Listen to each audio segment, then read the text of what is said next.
আসসালামু আলাইকুম ওরহমতুল্লাহ। সুপ্রিয় শিক্ষার্থীবৃন্দ, আশা করি তোমরা সবাই ভালো আছো। এই ভিডিওটা তৈরি করছি নবম শ্রেণীর শিক্ষার্থীদের জন্য। 2024 সালের নবম শ্রেণীর গণিত বইয়ের পঞ্চম অধ্যায় বাস্তব সমস্যা সমাধানের সহ সমীকরণ এর 19 নম্বর পর্বে আজকে আমরা দেখব 126 থেকে 129 পৃষ্ঠার সমস্যার সমাধান। শিক্ষার্থীরা, তোমরা যারা এখনও অন্যান্য বিষয়ের ভিডিওগুলো দেখোনি তারা আমাদের চ্যানেলের প্লেলিস্ট অপশন থেকে ঘুরে আসতে পারো। সেখানে তোমরা নবম শ্রেণীর বাংলা, ইংরেজি, গণিত, বিজ্ঞান, ডিজিটাল প্রযুক্তি, স্বাস্থ্য সুরক্ষা, জীবন ও জীবিকা, ইসলাম শিক্ষা, শিল্প ও সংস্কৃতি এবং ইতিহাস ও সামাজিক বিজ্ঞান প্রত্যেকটা বিষয়ের জন্য আলাদা আলাদা করে প্লেলিস্ট পেয়ে যাচ্ছ।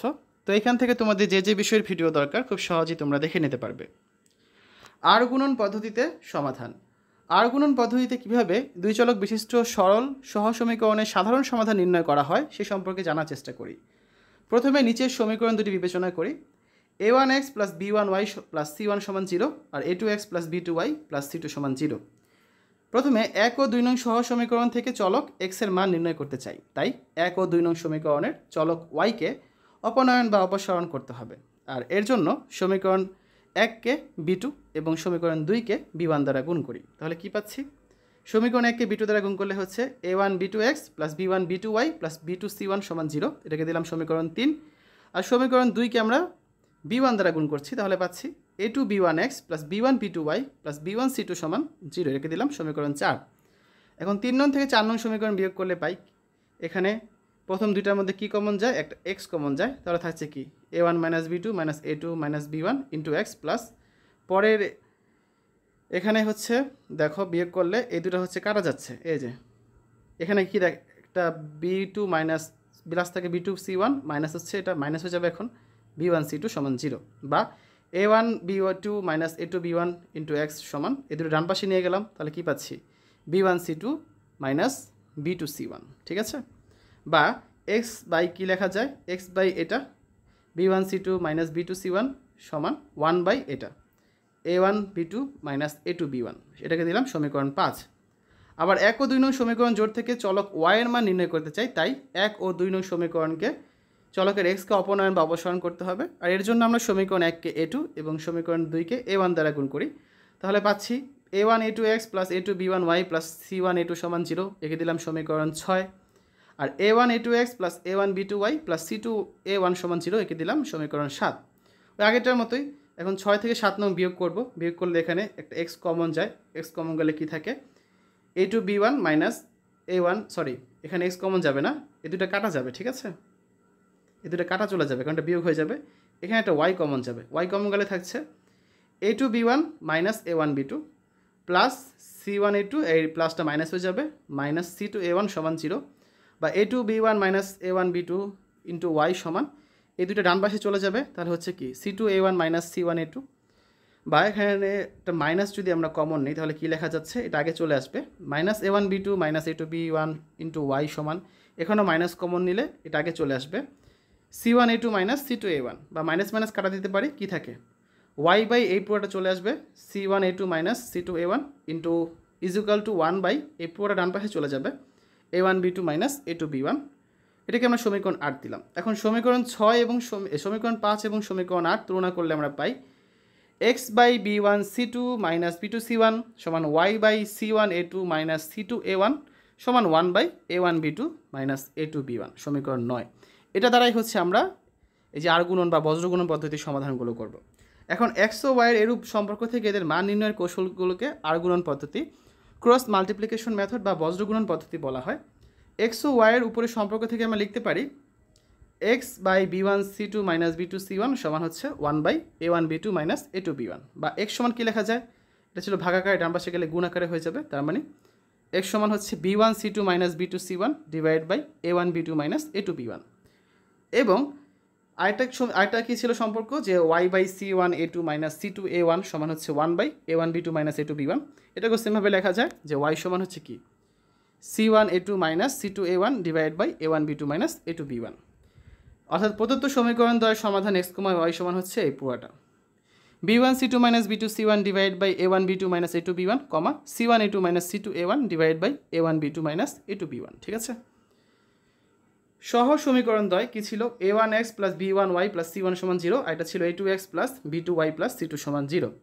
উপরের সহ সমীকরণ থেকে আমরা সরাসরি লিখতে পারি X by b1 c2 minus b2 c1 is equal to Y by c1 a2 minus c2 a1 is equal to 1 by a1 b2 minus a2 b1। ঠিক আছে, এটা লেখা যায়। এরপর দেখো উপরের সম্পর্কটি পাওয়ার জন্য আমরা নিচের কৌশলটি ব্যবহার করতে পারি। এই হচ্ছে আমাদের সমীকরণ দুটা ছিল। এরপরে এই যে এক্স ওয়াইয়ের মধ্যে সম্পর্ক, এটা আমরা বের করেছি। মনে রাখার কৌশল হচ্ছে এখানে দেওয়া আছে যে এক্সের জন্য ওয়াইয়ের জন্য 1-এর জন্য এভাবে যাবে b2 c1 মাইনাস হচ্ছে কি b1 c2 মাইনাস হচ্ছে b2 c1, তারপর c1 a2 মাইনাস হচ্ছে c2 a1, তারপর a1 b2 মাইনাস হচ্ছে a2 b1। ঠিক আছে, এই যে সম্পর্কগুলো এখান থেকে আমরা লিখতে পারি। লাল তীরচিহ্নের সংখ্যার গুণন থেকে নীল তীরচিহ্নের সংখ্যার গুণন বিয়োগ করতে হবে, এই হচ্ছে হিসাব। সমস্যাটা দেখি আমরা। গাছের চারা রোপণ। প্রতি বছরই সেতুদের স্কুলের সামনের খোলা মাঠে বৃক্ষ মেলা বসে। একদিন স্কুল ছুটির পর সেতু ও তার বন্ধু রহিম মেলায় গেল।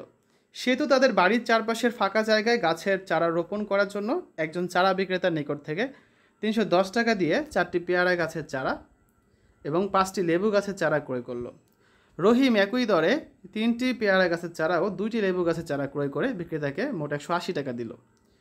একটি পেয়ারা গাছের চারা ও একটি লেবু গাছের চারার দাম কত? তো সমাধান কীভাবে করা যাবে? খুবই সহজ। দেখো, ধরি আমরা একটি পেয়ারা গাছের চারার দাম x টাকা এবং একটি লেবু গাছের চারার দাম y টাকা।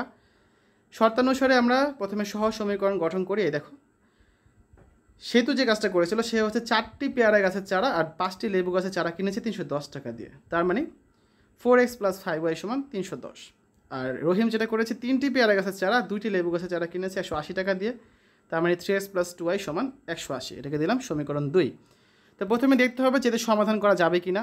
তাহলে এই দুটো সমীকরণকে আমরা a1x plus b1y plus c1 বা সমান c1 এবং a2x প্লাস b2y সমান c2 সাথে তুলনা করলে আমরা পাই যে a1 মানে হচ্ছে 4 আর a2 মানে হচ্ছে 3, আবার b1 মানে হচ্ছে 5 আর b2 মানে হচ্ছে 2।